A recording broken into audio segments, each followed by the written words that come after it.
இடையில யாரோ வந்து என்னெல்லாமோ பேசினாங்க. அன்னைக்கு என் கூட இருந்தது வாசு, என் தம்பி. அவன் எப்படி பேச போறான்? பேசுறேன். இந்த பொம்பளை தான் தேவையில்லாம ஏதோ பேசி பிரச்சனையும் உண்டாக்க பாக்குறேன். இதைத்தான் ஏழை குசும்புங்கிறது. என்ன பாக்குற? ஆமா, அவங்களுக்கெல்லாம் உள்ளுக்குள்ள ஒரு மட்டமான புத்தி இருக்கும். இப்படி எல்லாம் கேவலமா பேசாதீங்க. நாமளும் ஒரு காலத்துல அந்த மாதிரி நிலைமையில இருந்து வந்தவங்க தான். அதை மறந்துடாதீங்க.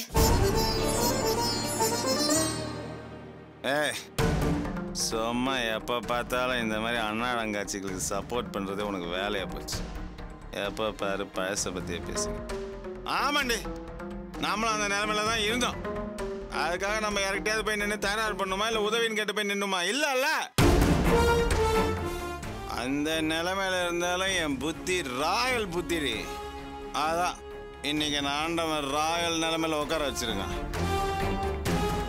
அந்த பொம்பளை ஏதோ பேசினாங்கிறதுக்காக அவளுக்கு பதிஞ்சு என்கிட்ட பேசிட்டு இருக்கிற. போனா போதுன்னு விட்டு வச்சிருக்கேன். இல்ல மத்தியானமே உன்னை வீட்டு விட்டு விரட்டி விட்டுருப்பேன், தெரிஞ்சுக்க.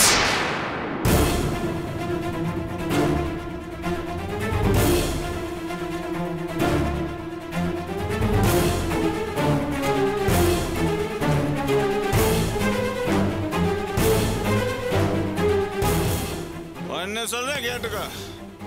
என்ன நியாயம் தர்மமா இருந்தாலும் பரவாயில்ல, என்னை அவமானப்படுத்தினவங்களுக்கும் என்கிட்ட பகை உருவாக்கிக்கிறவங்களுக்கும் எந்த உதவியும் செய்யக்கூடாது. எனக்கு தெரியாம என்னை மீறி ஏதாவது செஞ்ச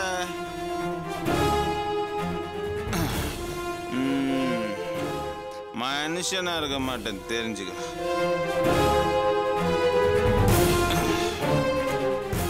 இனிமே குப்பம் பொண்டாட்டிக்கோ இல்லை எனக்கு பிடிக்காதவங்க யாருக்கும் உதவி பண்ணுவியா?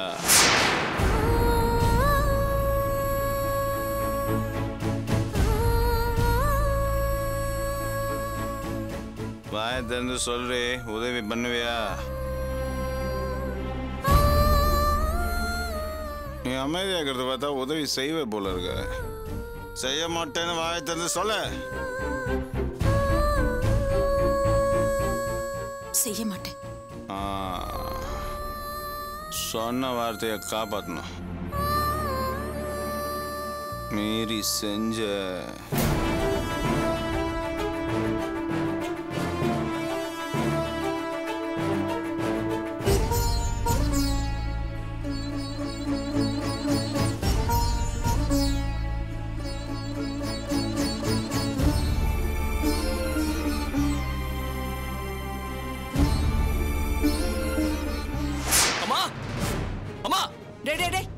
எதுக்கு பலற? எங்க வந்தால?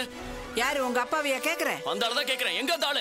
ஏய், அப்பாங்கற மரியாதை இல்லாம அந்த ஆளு இந்த ஆளுன்னு பேசுற? என் வாழ்க்கையே பாழாக்குன அந்த ஆளுக்கு மரியாதை வர தேவையா? கூப்பிடுமா அந்த ஆளு. ஏய், என்னடா கத்திக்கிட்டு இருக்க? என்னடி ஆச்சு உன் பிள்ளைக்கு? சத்தம் கொல்லப்புற வரைக்கும் கேக்குறீ. என்னடா என்னாச்சு? யோ, நான் என்னைய உனக்கு துரோகம் பண்ணேன்? ஏன் என் வாழ்க்கையில மண்ணெளி போட்ட? ஏய், செவனன்னு இருக்கிற மனுஷனை எதுக்கு வம்புக்கு எடுக்கிற? அம்மா, நீ கொஞ்சம் சும்மா உன் புருஷனுக்கு வக்காலத்து வாங்காத. அப்புறம் கெட்ட கோவம் வந்துருமா எனக்கு. நிறுத்திடா. நீ இப்படி ஆத்திரப்படுற அளவுக்கு அவர் என்னடா தப்பு பண்ணிட்டாரு? அம்மா, அன்னைக்கு கோயில் வாசல்ல ரேவதி ரஞ்சித்தும் அந்த பூக்காரி கிட்ட நாங்க ஃப்ரெண்ட்ஷிப்பா தான் பழகுறோம்னு சொன்னாங்கன்னு சொன்னல உங்ககிட்ட. அதுக்கு இந்த ஆளு என்னமா சொன்னாரு? அதெல்லாம் பெரிய எடுத்து சமாச்சாரம். ரேவதி அவங்க அப்பா மாதிரி மனசு மாறிட்டான்னு சொன்னார்ல. ஆமா, இப்போ அப்படிதான் சொல்றேன். அதுல என்ன சந்தேகம் உனக்கு? யோ, வாய முடியா. ரேவதிக்கு அந்த ரஞ்சித்தை கல்யாணம் பண்ணிக்க விருப்பம் இல்லைன்னு சொல்லிட்டதுனால ரஞ்சித் அவங்க அப்பாவோட சண்டை போட்டு வீட்டை ஓடி போயிட்டான். டேய், என்னடா சொல்ற? நீ சொல்றதெல்லாம் உண்மையா? ஆமாமா, அந்த ரஞ்சித்தோட டிரைவர் ஒயின் ஷாப்ல நின்னு பேசிட்டு இருக்கும்போது ரேவதியோட பேர் அடிபட்டுச்சுமா. அவங்கிட்ட கேட்டப்ப அவன் தான் இதெல்லாம் சொன்னாமா. அப்பா, ரேவதி ரெண்டாவது கல்யாணம் பண்ணிக்கிறேன்னு சொன்னாளா? ஆமாடா, அவ என்கிட்ட சொன்னா. சொல்லாம நான் ஏன்டா உன்ட்ட வந்து சொல்ல போறேன்? அப்பா, நல்லா யோசிச்சு சொல்லு. ரேவதி ரெண்டாவது கல்யாணம் பண்ணிக்கிறேன்னு சொன்னாளா? எல்லாம் உன் சம்மதத்தோட தான் நடக்குதாமே, அது நிஜமாமா? ஆமா, எல்லாம் ஏன் சம்மதத்தோட தான் நடக்குது. யோ, ரேவதி உங்ககிட்ட என்ன சொன்னா? எல்லாம் என் சம்மதத்தோட தான் நடக்குதுன்னு சொன்னா. அவ டைவர்ஸ் மனசுல வச்சு அப்படி எல்லாம் சொல்லிருக்கா. ஆனா நீ அவ ரெண்டாவது கல்யாணத்தை மனசுல வச்சு அப்படி எல்லாம் சொல்லிருக்கான்னு ஏன் வாழ்க்கையை வீணாக்கிட்ட? நான் அன்னைக்கே சந்தேகப்பட்டேன். ஐயா, ரேவதி ரொம்ப நல்ல பொண்ணாச்சே, அவ எப்படி திடீர்னு மனசு மாதிரி ரெண்டாவது கல்யாணம் பண்ணிக்கிறதுக்கெல்லாம் ஒத்துக்கிட்டான்னு. அவ சொன்னதை சரியா புரிஞ்சுக்காம வந்துட்டு இப்ப நம்ம புள்ள வாழ்க்கையெல்லாம் நாசமாக்கிட்ட. அன்னைக்கு இருந்த சூழ்நிலையில அவ சொன்னதை நான் ஏதோ தப்பா புரிஞ்சுக்கிட்டேன் போட்டிருக்கேன். இப்ப ஃபீல் பண்ணி என்ன பிரயோஜனம்? என் வாழ்க்கை வீணா போச்சுல. இல்லடா, உன் வாழ்க்கை பாழாக நான் விட மாட்டேன். ரேவதி 2வது கல்யாணத்துக்கு ஒத்துக்கிட்டான்னு நினைச்சாண்டா நான் அன்னைக்கு உன்னை டைவர்ஸ் பண்ண சொன்னேன். எப்போ அவன் மனசில் அப்படி ஒரு எண்ணம் இல்லையோ இனிமேல் அவள் தான்டா அவன் பொண்டாட்டி. அவள் கையில் காலில் விழுந்தாவது அவளை சமாதானப்படுத்தி உங்கள் 2 பேர்த்தையும் ஒன்று சேர்த்து வைப்பண்டா. யோ, எப்படியாவது ரேவதியை சமாதானப்படுத்தி நம்ம பிள்ளையோட சேர்த்து வச்சிருக்கியா? அது முடியுமா? முடியும்டா, நான் இருக்கிறேன், தைரியமா இரு.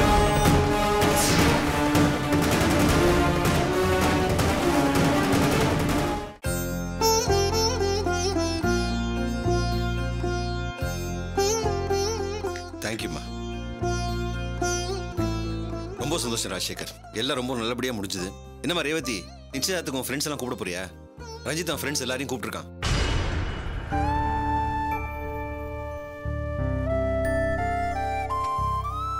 சாரிம்மா, உன் தர்ம சங்கடம் எனக்கு புரியுது.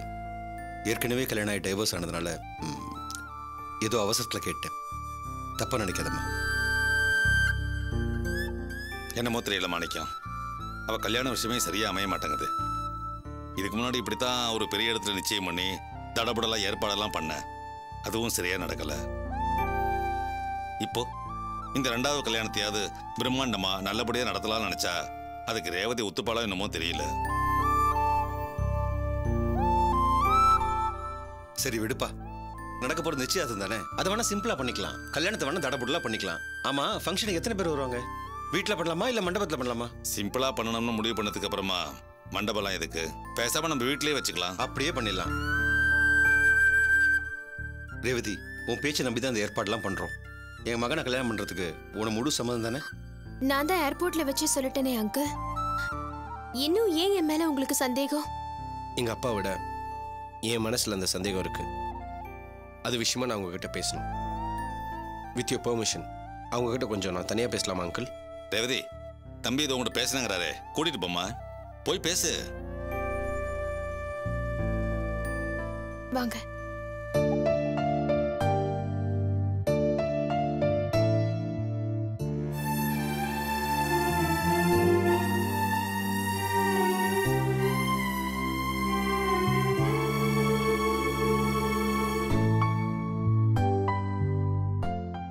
என்ன ரஞ்சித், நான் தான் ஏர்போர்ட்லயே எல்லா விஷயத்தையும் சொன்னேன்ல, அப்புறம் என்ன சந்தேகம்? சந்தேகம் இல்லை ரேவதி, பயம். பயமா? என்ன பயம்? இல்லை ரேவதி, ஏற்கனவே நடந்து முடிஞ்ச முதல் கல்யாணத்தினால ஒரு பொண்ணால் நான் ஏமாற்றப்பட்டேன். திருப்பி அப்படி ஒரு ஏமாற்றத்தை என் வாழ்க்கையில் என்னால் தாங்க முடியாது. அதான் இதை கன்ஃபார்ம் பண்ணிக்கலான்னு உங்களை நான் கூப்பிட்டேன். உங்களுக்கு என்ன கல்யாணம் பண்ணிக்கிறதுல பரிபூர்ண சம்மதம் தானே? நீங்க எந்த விதமான கமிட்மெண்ட்டுக்கும் நெருக்கடிக்கும் கட்டுப்பட்டு என்னை கல்யாணம் பண்ணிக்கிறேன்னு ஒத்துக்கல. ரேவதி, நீங்களும் உங்க முதல் வாழ்க்கையில காயப்பட்டிருக்கீங்க. இப்ப நம்ம 2 பேரும் சேர்ந்து வாழ்ந்தா அந்த வாழ்க்கையை நம்ம முழுமையா வாழணும். அப்படி நம்ம வாழ்வோன்னு உங்களுக்கு நம்பிக்கை இருக்கா? ரஞ்சித், நான் ஏர்போர்ட்ல சொன்னதுதான். நான் எந்த விதமான நெருக்கடிக்காகவும் கமிட்மெண்ட்காகவும் இந்த கல்யாணத்துக்கு சம்மதம் சொல்லல. சுயமா நானே விரும்பிதான் உங்களை கல்யாணம் பண்ணிக்க சம்மதிச்சிருக்கேன். அதே மாதிரி என்ன முழு மனசா உங்ககிட்ட ஒப்படைச்சு சந்தோஷமா வாழ்வோங்கிற நம்பிக்கை என் மனசு பூரா இருக்கு. நிச்சயமா நம்ம 2 பேரும் நல்ல வாழ்க்கை வாழ போறோம். அது போதும் Revathi. That's enough man. Thanks. சரி வாங்க.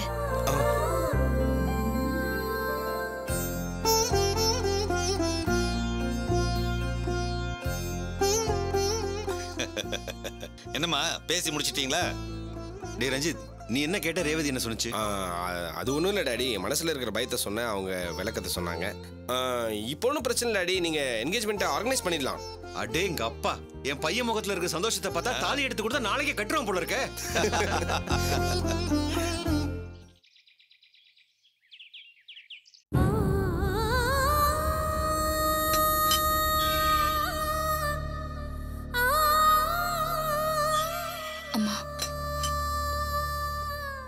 என்னம்மா காவியா, கொஞ்ச நாளைக்கு முன்னாடி தான் வந்து பார்த்துட்டு போனேன், மறுபடியும் வந்திருக்க, என்னம்மா விஷயம்?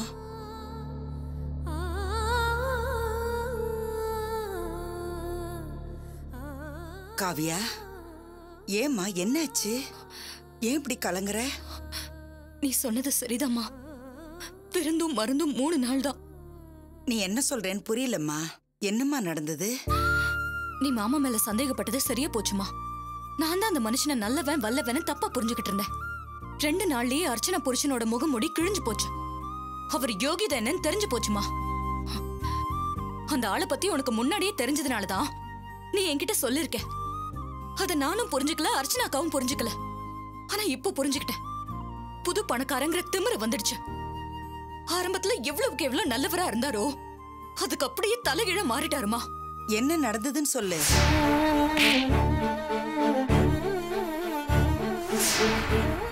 அவளை தடுத்து நிறுத்தின நீயும் சேர்ந்து வெளில போக வேண்டியிருக்கும்.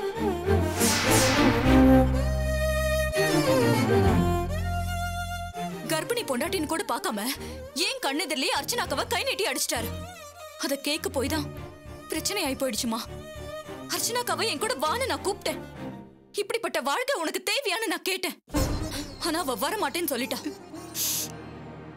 நீ அர்ச்சனா தப்பா எடுத்துக்காதம்மா. அவ என்ன சுத்தியே வளர்ந்த பொண்ணு. அவளுக்கு உலகம் சரியா தெரியாது.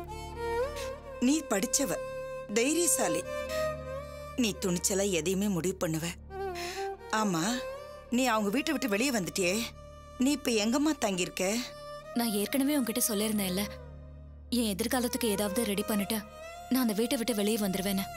2-3 நாள்லயே அர்ச்சனாக்கு புருஷ நடவடிக்கையில மாற்றம் தெரிஞ்சதுனால அங்க இருக்கக்கூடாதுன்னு முடிவு பண்ணேன். அதுக்கப்புறம் ஃபேஸ்புக்ல என் கூட படிச்ச வேலை பார்த்த ஃப்ரெண்டோட நட்பை புதுப்பிச்சுக்கிட்டேன். அவ மூலமா நான் வேலைக்கு ட்ரை பண்ணிக்கிட்டே தான் இருந்தேன். நான் வீட்டை விட்டு வெளியே வந்ததுல இருந்து அந்த ஃப்ரெண்டு வீட்டில தான் தங்கியிருக்கேன். இப்ப எனக்கு வேலை கிடைச்சிடுச்சுமா. ஆனா வேலை இங்க இல்ல, வெளிநாட்டுல. வெளிநாட்டுலயா? ஆமாமா, என் ஃப்ரெண்டு இன்னும் 2 நாள்ல வெளிநாட்டுக்கு போறா. கூட என்னையும் கூட்டிட்டு போறா. அதான் உன்கிட்ட சொல்லிட்டு போலான்னு வந்தேன். ஏம்மா வெளிநாட்டுக்கெல்லாம்? கை குழந்தை வச்சுட்டு எதுக்கு அங்கெல்லாம் போற? இங்கே எங்கேயாவது வேலையை பார்த்துக்கிட்டு எங்க கண்ணு முன்னாடியே இருக்கலாம்ல. இப்ப இருக்கிற உலகத்துல எதுவுமே தூரம் இல்லம்மா. உள்ளங்கையிலேயே உலகம் இருக்கு. எப்ப நினைச்சாலும் போன்ல குரலை கேட்கலாம். அது மட்டும் இல்லாம வெப்கேம்ல பார்த்து பேசலாம். அதனால நீ கவலைப்படாத. நான் உன்கிட்ட அடிக்கடி பேசுவேன். நான் இந்த நாட்டை விட்டு வெளிநாடு போகணும்னு முடிவு பண்ணதுக்கு இன்னொரு காரணமும் இருக்குமா. என் குழந்தைக்கு அவன் அப்பா பத்தின எதுவும் தெரியவே கூடாது. அதனாலதான் நான் வெளிநாட்டுக்கு போறேன். நான் ஆசைப்பட்டபடியே இவனை நல்லபடியா வளர்த்து ஆளாக்கி திரும்ப கூட்டிட்டு வருவேம்மா. நீ இவ்வளவு தைரியமா சொல்ற. ஆனா போயிட்டு வாமான்னு சொல்றதுக்கு எனக்கு துணிச்சல் இல்லம்மா. அப்படியெல்லாம் சொல்லாதம்மா. நீ நினைச்சத முடிச்சிட்டு வான என்னையும் என் குழந்தையும் ஆசீர்வாதம் பண்ணி அனுப்புமா.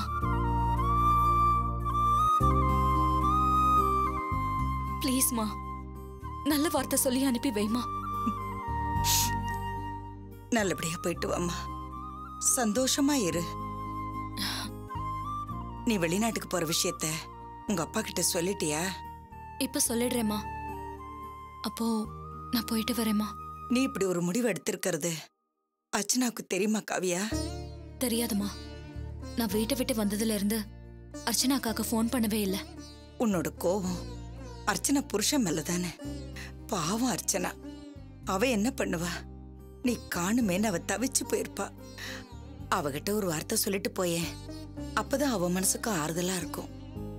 சரிம்மா, நான் சொல்லிட்டு போறேன். வரேம்மா. ஜாக்கிரதை.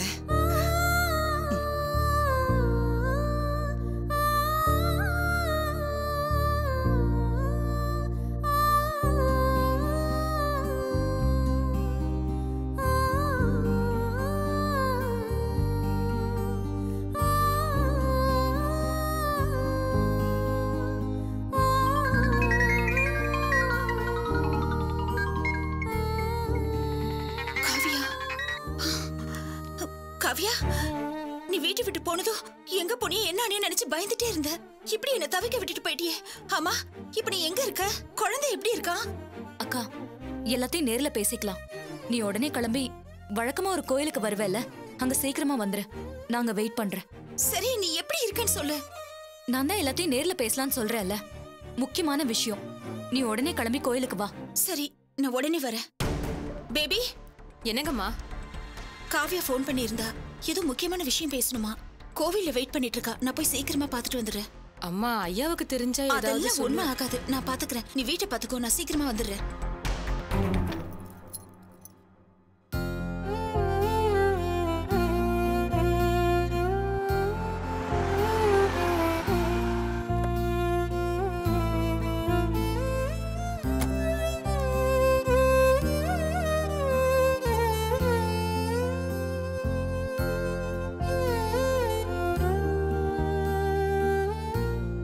காவியா அக்கா வா. எங்க நீ வரமாட்டியோன்னு நினைச்சேன், நல்ல வேளை வந்துட்ட. என்ன பேசுற நீ? வரேன்னு சொல்லிட்டு வராம இருப்பேனா? நீ வீட்டை விட்டு போனதுக்கு அப்புறம் நீ எங்க போனியோ என்ன பண்றியோன்னு பயந்துட்டே இருந்த. குழந்தைய கொடு. என் மேல உனக்கு பாசம் இல்லைங்கிற அர்த்தத்துல சொல்லல. உன் வீட்டுக்காரருக்கு தெரிஞ்சா உன்னை வர விட்டுருக்க மாட்டாரே, அதான் சொன்னேன்.